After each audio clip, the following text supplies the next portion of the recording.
जुझार सिंह की पत्नी चंपावती अपने देवर लाला हरदौल पर बड़ा स्नेह रखती थी। हरदौल भी अपनी भाभी को मां से बढ़कर मानते थे। मुगलों के अत्याचार और आक्रमणों के खिलाफ हरदौल ने एक बहुत बड़ी सेना का गठन किया, जिसमें हर जाति, हर धर्म के सैनिक भर्ती हुए। हरदौल की सेना ने कई युद्धों में मुगलिया फौज को बुरी तरह हराया। शाहजहां समझ गया कि बुंदेला वीर हरदौल को युद्ध के मैदान में नहीं, छल से ही पराजित किया जा सकता है। उसने हरदौल के बड़े भाई जुझार सिंह को आगरा बुलवाकर उसे हरदौल के खिलाफ भड़काना शुरू कर दिया। देखिए जुझार सिंह, आप ओरछा के राजा हैं, लेकिन आप ही का भाई हरदौल आपकी जड़ें काटने की कोशिश कर रहा है। ये क्या कह रहे जहांपना? हरदौल मेरे बेटे की तरह है और मेरी पत्नी तो उसकी मां जैसी है।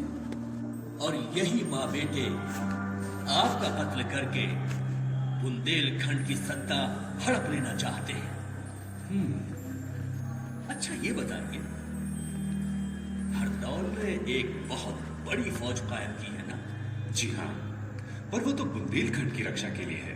अच्छा जुझार सिंह, जब ओरछा के पास पहले से ही एक फौज मौजूद है, तो भला इस दूसरी फौज की जरूरत उसे क्यों न पड़ी? बादशाह की इस दलील के सामने जुझार सिंह चुप रहे। इसके बाद शाहजहां ने हरदौल और चंपावती के संबंधों को लेकर भी उनके कान भरे। क्या चंपावती और हरदौल? जी हाँ, मुझे अपने कानों पर विश्वास नहीं हो रहा। तभी तो मैंने आपको आगरा बुलवाया है। अब आप एक काम कीजिए, रानी चंपावती से कहिए कि हरदौल को खाने में जहर मिलाकर दे दे। नहीं नहीं नहीं, चंपावती इसके लिए कभी तैयार नहीं होगी। देखिए जुझार सिंह, अगर रानी चंपावती आपकी वाकई वफादार है, तो हरदौल को जहर देने में उसे खास ऐतराज नहीं होगा। और अगर वो इस काम को अंजाम नहीं देती, तो साबित हो जाएगा कि उसकी मोहब्बत का बायस हरदौल है, आप नहीं। फिर तो मैं उन दोनों को जिंदा नहीं छोड़ूंगा। शाहजहां की चाल कामयाब हुई। चंपावती ने खूब इनकार किया, बहुत रोई, लेकिन जब उनके चरित्र पर उंगली उठाई जाने लगी, तो देवर भाभी के संबंधों की पवित्रता सिद्ध करने के लिए और अपने सब की लाज बचाने के लिए वो राजी हो गई लाला हरदौल को जहर का प्याला देने के लिए। हरदौल के भक्त एक सेवक ने इस षड्यंत्र की खबर हरदौल तक पहुंचा दी, लेकिन अपनी जान बचाने के लिए हरदौल ओरछा से भागे नहीं, क्योंकि अपनी जान से ज्यादा उन्हें अपनी मां जैसी भाभी की इज्जत प्यारी थी। कौन? अरे भाभी, आओ अंदर आ जाओ, मुझे बुला लिया होता। ये मैं आपके लिए लाई थी। मेरे लिए? हाँ। अरे वाह, मेरी मनपसंद खीर। लाओ भाभी, जल्दी लाओ, बड़ी भूख लगी है। दरवाजे के पीछे छुपे जुझार से सब देख रहे थे। लाला हरदौल कटोरे को मुंह से लगाकर एक घूंट में सारी खीर पी गए और लड़खड़ाकर जमीन पर गिर पड़े। लाला जी, लाला जी, वो खीर नहीं हो जा रहा था। मुझे पता था, मुझे पता था। पता था तो क्यों पीली सारी खीर?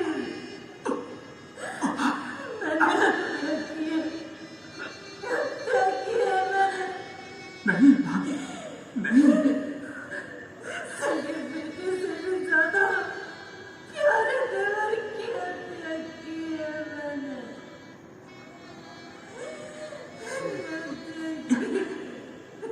ये जहर तो मैंने खुद पिया है अपने हाथ। भैया जुझार अंदर आ जाओ भैया। हरदौल, हरदौल, देखो हरदौल, तुम्हारी पत्नी सच्चरित्र है। हरदौल मेरे भाई, हमें भारी भूल हुई हमसे। भैया तुम दुश्मनों के फेर में आ गए भैया। माफ कर दो। दुश्मनों के फेर में आ गए। मैं तो चला गया, लेकिन भाई बुंदेलों के दुश्मन से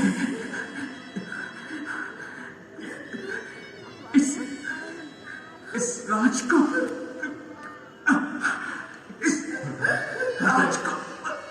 हरदौल, हरदौल,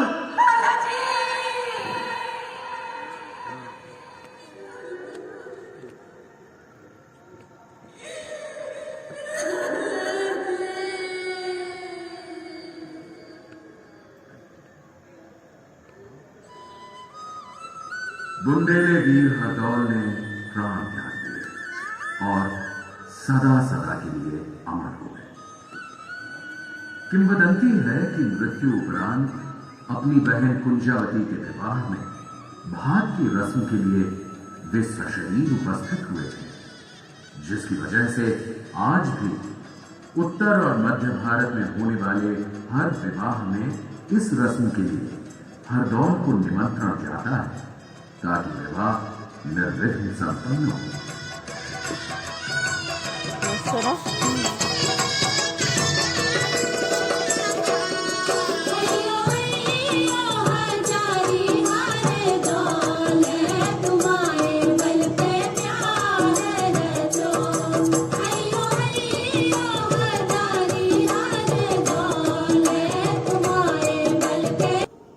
ऐसा कहा जाता है कि मुगल बादशाह औरंगजेब की बेटी बदरुन्निसा और सुजान सिंह के बेटे इंद्रमणि में गहरा प्रेम था।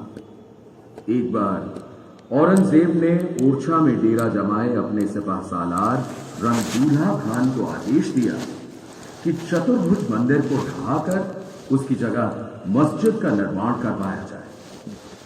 कई बुंदेले सरदार मंदिर के मुख्य पुजारी प्राणनाथ प्रभु के पास पहुंच गए। चतुर्भुज मंदिर में ही मंत्रणा शुरू हो गई।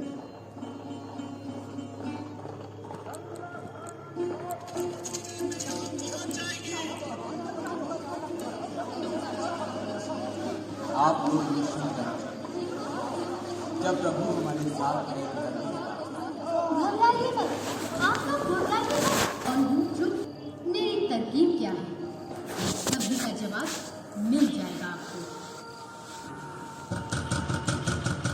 दरवाजा खोलो, दरवाजा खोलो। मैं हूं मैं शहंशाह औरंगजेब का सिपह सालार और नुमाइंदा रणदूल्हा खान हूं। मंदिर का दरवाजा फौरन खोलो, वरना एक एक की खैर नहीं।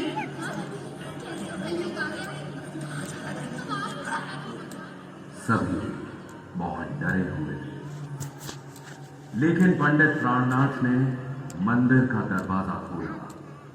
रणदूल्हा खान काट कर बोला, कौन हो तुम और ये दरवाजा बंद क्यों था? मैं इस मंदिर का पुजारी प्राणनाथ प्रभु हूँ और कलम कर दो इस पुजारी का सर। चलो, खबरदार जो किसी ने एक कदम भी बढ़ाया। विद्दी सा छोकरा हमें धमकी देता है। कलम करो इस पुजारी का सर और इस छोकरे का भी। रणदुल्हा खान, तुम्हारी इतनी जुर्रत, जानते नहीं मैं कौन हूँ? ये बच्चा अपनी पगड़ी क्यों उतार रहा है? ये लड़का नहीं, ये तो लड़की है। शहजादी बदरुन्निसा, आप यहाँ? जी हाँ, ये ही औरंगजेब की बेटी शहजादी बदरुन्निसा थी। ओरछा के राजा सुजान सिंह के बेटे इंद्रमणि की प्रेरणा।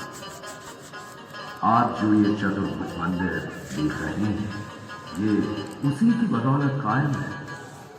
हिंदू मुस्लिम सौहार्द की एक अनुपम मिसाल।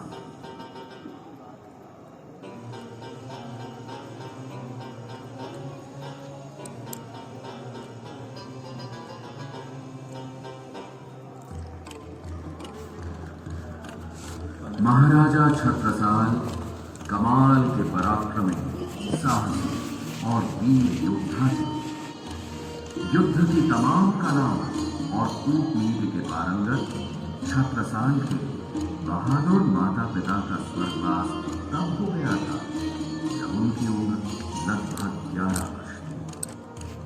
युवा होने पर उनके पास कहीं अपना कोई राज्य नहीं था, लेकिन अपनी तलवार और सामर्थ्य के बल पर छत्रसाल ने एक ऐसे विशाल राज्य का गठन किया जिसकी सीमा पश्चिम में चंबल से लेकर पूर्व में टॉस तक और दक्षिण में नर्मदा से लेकर उत्तर में जमुना तक फैली थी। झांसी, ऊना, कालपी, जालौन, सागर, चित्रकूट आदि तमाम शहर उनके राज्य के अंतर्गत थे और इस बुंदेल साम्राज्य की राजधानी थी पन्ना।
महाकवि भूषण ने बिल्कुल सही कहा। छत्रसाल ने वाकई दिल्ली अर्थात मुगलिया सल्तनत को ढहा कर रख दिया था।